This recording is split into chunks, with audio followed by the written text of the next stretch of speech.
Hey you! Today's a special day. It's Tuesday, which means it's trash day.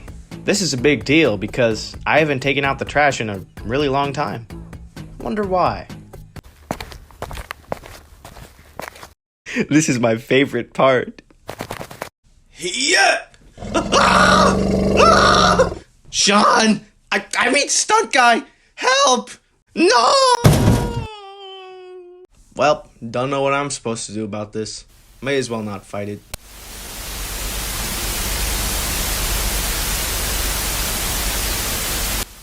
What's that?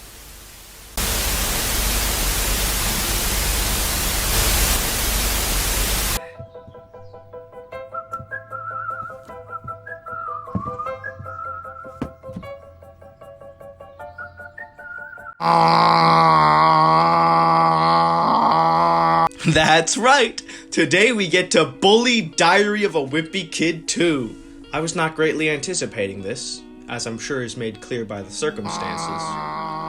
But it's time. But before we do that, I've got some things to say regarding the first film that I've never previously mentioned. Addendum 1. What about the preview, Mark? Well, first off, my name is not Mark. And secondly, look at this. This looks way better than the actual movie. What happened? Well, I think it comes down to time and budget once again.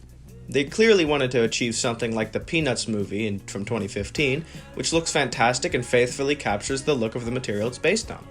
Great movie, by the way. It would have been nice to see an entire Diary of a Wimpy Kid movie stylized like that. You know, with the vibrant colors and straight angles. But instead we have to settle for, this. This is what happens when you crunch and underpay animators on a project they don't care about. Addendum 2. Colin. How are you gonna cut out Colin, man? That was the best character from the original. Awesome! This guy comes in, sees Greg and Raleigh having a great thing, and he completely uproots their friendship. He doesn't care. I especially like the part where he just stops being in scenes partway through and you never see him again. As quickly as he appeared, so too did he vanish. I'll never forget you. Alright, let's do this! Woo! Man, this Disney intro is really high quality. Here's how the movie looks. It looks better than the first in the same way that this rock looks better than this window, but it's nothing special. We also get some banger theme music. We open on a book and flip to the first page of this story. This is a fairy tale. Turns out that Greg is unhappy with the fact that he and his brother Rodrick don't have a relationship with each other. I can relate to this. Not to lacking a relationship with my brother, but to missing something. Something you should have had your entire life. Taken from you. For no reason. But alright, this is a brother movie. I'm a sucker for brothers in fiction. Surely it's destined to enter the Hall of Classic Brother Films. Let's see, we got the Prince of Egypt, Boss Baby, Three Brothers. This is gonna be great, I can feel it. Greg's playing The Last of Us 2 or something on the Gabe station. Please get up! The Heffley parents are leaving for their anniversary and they took Manny! How will Generation Z revolt now? After they're gone, Rodrick decides to throw a party against his parents' wishes. He convinces Greg to help out, taking advantage of the fact that Greg looks up to him. But uh-oh, looks like Rodrick was only using Greg. He's promptly locked in the basement. Hey man, I get it. I've been locked in a basement at 7:02 p.m. on a Saturday night in Northeast Maryland before. Not fun, let me tell you. So, the party goes on without Gregley, and he decides that the best course of action is to blackmail Rodrick so he can be brothers with Rodrick. I don't know, man. This setup just isn't as strong to me as in the original film. In that one, they were actually having fun together, so it made sense that they started getting along. Here, it's just weird, because the relationship never feels genuine. Rodrick's just being nice because Craig's got dirt on him. Hey, you know what? 2011 Rodrick Rules is way better. I'm talking about that now. Diary of a Wimpy Kid Rodrick Rules is a Canadian propaganda film set in Vancouver, British Columbia. Okay, no, we're not actually doing that. I'm sorry. The next morning, Greg does Rick Astley from 1987. 36 years ago. Not cool, dude. Rodrick makes Greg promise not to rat him out about the party. In exchange for this, he promises to teach him his Rodrick rules to life. Get it? It's like the title. The Rodrick sacred rules! Jedi text. So anyway, Rodrick and Greg are being pals now. But Dad Heffley is suspicious that something fishy's going around, citing his own experiences with his brother. Sometimes my older brother Joe would string me along, and then I'd get burned. Greg needs to protect himself, because if Rodrick pulls the rug out from under him, he's gonna get hurt. I'm bringing this up now because it comes back later, so keep that in mind. Since their last trip didn't work out, Dad and Mom Heffley are going to give their anniversary a second try. That means that Greg and Joe Drick are going to have to stay with their boring grandpa. Hello? Hello? Rodrick pees Greg's pants and Greg gets chased around in his underwear. Wow, this is familiar. I wonder why. Later that night, Grandpa Heffley tells Greg how happy he is to see his grandsons being friends with each other. Turns out that the dad Heffley has grown apart from his brothers, and Grandpa's disappointed with this. I actually like this scene. Like I said, I'm a sucker for brothers in fiction, and I think this is one of the 2 scenes in the film that does this pretty well. Or maybe it's just the garbage chemicals making their way into my brain. There's a shark in here. 1 million years later, Greg spills the beans. Accidentally! Rodrick doesn't see it this way, though, and they both have a big falling out. Tragically, Rod's parents disallow him from doing the talent show with his band, which is something he's wanted to do all movie. Stupid adults! They just don't understand us kids. I'm a kid, so I know. The whole Heffley family still has to go to the talent show, though, because Mom Heffley thinks they should support the community. Of course! Seeing his band perform without him, though, is a bit too much for Rodrick, so he retreats. There he is, sitting alone on the parking lot. Then Chef Skinner captures him and is all like, "You shall cook the ratatouille!" And that is until Greg comes out and talks to him all about his feelings and such. He's worried that he and Rodrick are going to end up like their father and uncles, distant and wanting nothing to do with each other. This is definitely the best scene in the movie. The emotional beats are hit fairly well, and the performances are believable. I really don't have any problems with it. This scene just makes me wonder why the rest of the movie isn't as good. Personally, I believe that the issue is that they, yet again, weren't given enough time to make it good all around.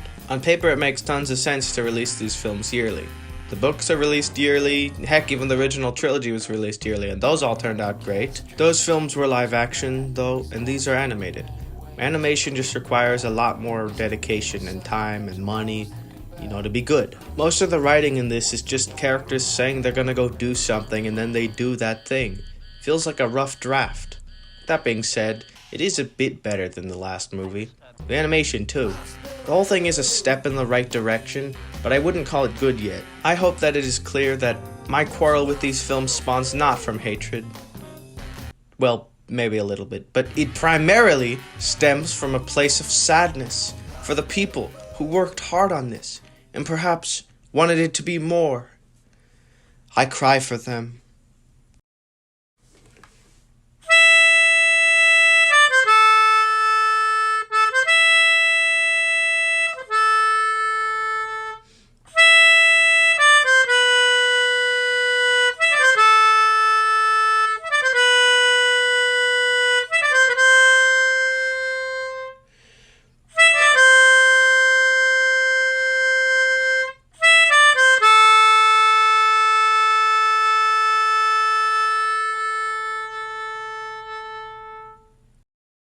Alright, enough of the sad stuff. The movie's almost over. Let's finish this. Greg talks Rodrick up enough to disobey his parents and play in the talent show. And Greg sells the 38 pounds. I'm crying now, actually. I think it's because of the trash fumes entering my eyes, but it's okay. It's okay. Mom Hef surfs the crowd up the stage and does the dance that Dad did at Creator Clash. I saw a video today of a boxing match between a father and a son. Set to kill! It made me so sad. What is this feeling? Is it catharsis? It's probably catharsis. I mean, it was a pretty good movie. Remember, kids, trash toxins aren't so bad. I mean, look at me. My brain's completely numb right now. I'm watching a great movie, and I'm feeling fine. You just gotta embrace the garbage. Sean, or Stunt Guy, you're here to save me. What are you doing in there? Dunno. What? Stunt Guy, look out!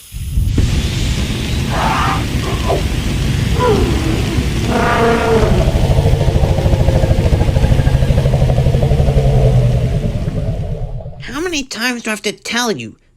You've got to bring the flamethrower when you take out the trash. Right. Sorry. I like your beard. Thanks. I've had it for a couple of days. You're always doing stuff like this. What do you mean? What stuff? You're always wasting time. First I ask you to take out the trash and you procrastinate forever to do that. Then you go missing and I find that you've been in the dumpster watching some movie for an hour. The trash pulled me in. Listen to yourself.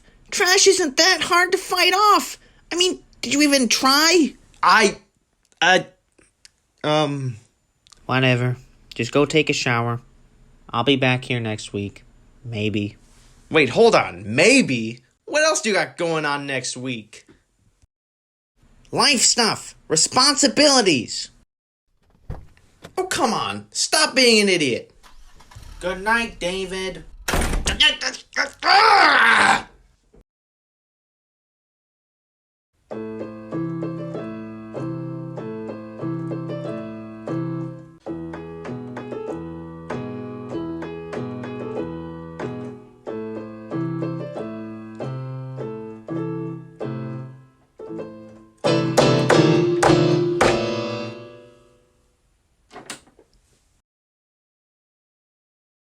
Wait, is this thing still